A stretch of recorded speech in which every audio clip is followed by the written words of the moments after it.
In a world that's all about instant messages and emojis, the skill of writing a really solid professional letter, well, it might just be the most underrated skill you can have. So today, we're going to break down how to totally master this art form, but for right now, for the digital age. I mean, come on, we've all been there, right?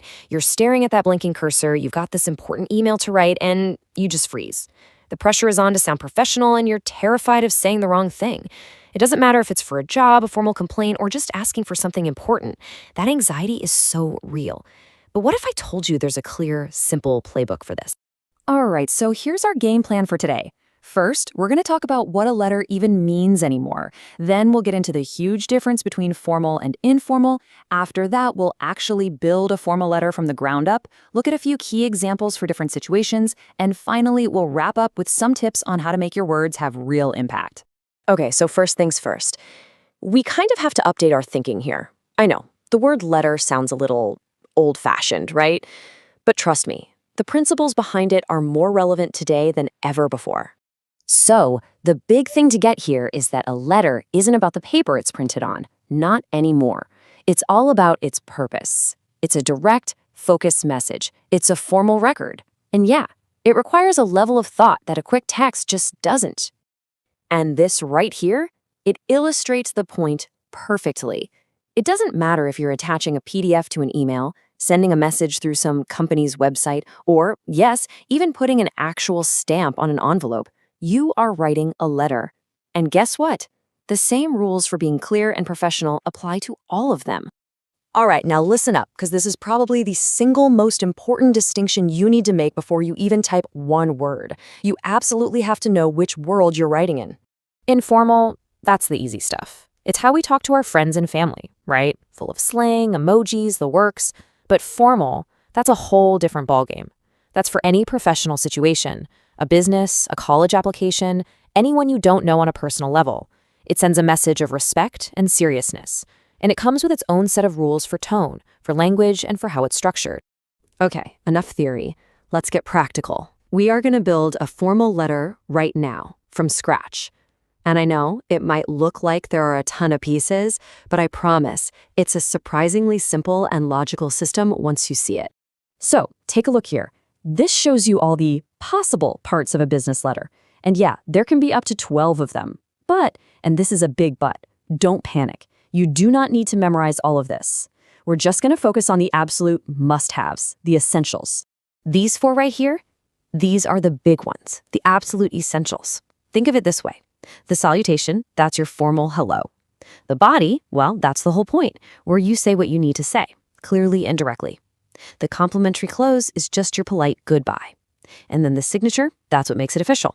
Seriously, if you nail these four parts, you are 90% of the way there. So what's the easiest way to put all these pieces together? Let me introduce you to the full block format. It is a lifesaver. Just look at this example. There's no weird indenting, you don't have to worry about hitting the tab key, nothing. Every single line, from the very top to the very bottom, starts on the left. It's clean, it looks super professional, and honestly, it's the easiest format to get the hang of. All right, so we've got the structure down, we have the skeleton. Now let's see how we can actually use it. Because the type of letter you're writing is going to change what you put in the body, even if that nice, clean format stays the same. First up, the application letter. This is a big one, folks. This is your chance to make that killer first impression. It's where you get to go beyond just the list of facts on your resume and actually show a company or a college why you're the one. It has to be sharp, to the point, and really, really persuasive. Next, we have the complaint letter. And the key thing to remember here is that the goal is not just to vent your frustration. The point is to formally request a solution. You're laying out the problem, sure, but you're also asking for a specific outcome. This is all about getting results. And please, whatever you do, do not forget the thanks letter. In the professional world, this is such a powerful tool for building good relationships. It's a formal way to say, hey, I appreciate your help, and it shows a level of thoughtfulness that, trust me, people really do remember. Okay, we've got the format, we've got the context for different situations. Now for the final piece of the puzzle, making your words actually land. This is all about choosing language that is direct, powerful, and totally professional. Just look at the difference here. This is all about the power of switching from passive to active voice. It was discovered that the salary totals were incorrect. It's kind of weak, it's vague, who discovered it? But look at the active version. The accounting department discovered. Bam! It's direct, it's clear, it takes ownership. This one little change can make your writing feel so much more powerful. Let's face it, sometimes you have to be the bearer of bad news. It's never fun. So instead of struggling to find the right words, here's a little toolkit of professional, polite phrases you can pull from. They help soften the blow, but they're still clear and formal. Definitely keep these in your back pocket. And on the flip side, what about when you're the one making the complaint? You want to be firm, but you also have to be respectful. It's a fine line. So phrases like these are perfect. They get straight to the point without sounding angry or aggressive. They state the problem clearly and pave the way for you to suggest a solution. So, if your brain is full and you can only remember a few things from all this, make it these 4 golden rules. 1. Always be polite, even if you're complaining. 2. Be short and get to the point. No one wants to read a novel. 3. For the love of all that is good, proofread. Spelling and grammar mistakes can totally sink your message. And 4. Use the correct format. Think of this as your final checklist for getting it right every time. So I want you to think about this for a second.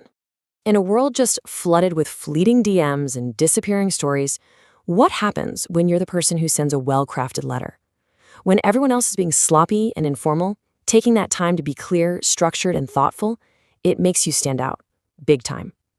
It tells the other person you're competent, you respect them, and you take this seriously. Honestly, it might just be the most powerful communication tool you're not using.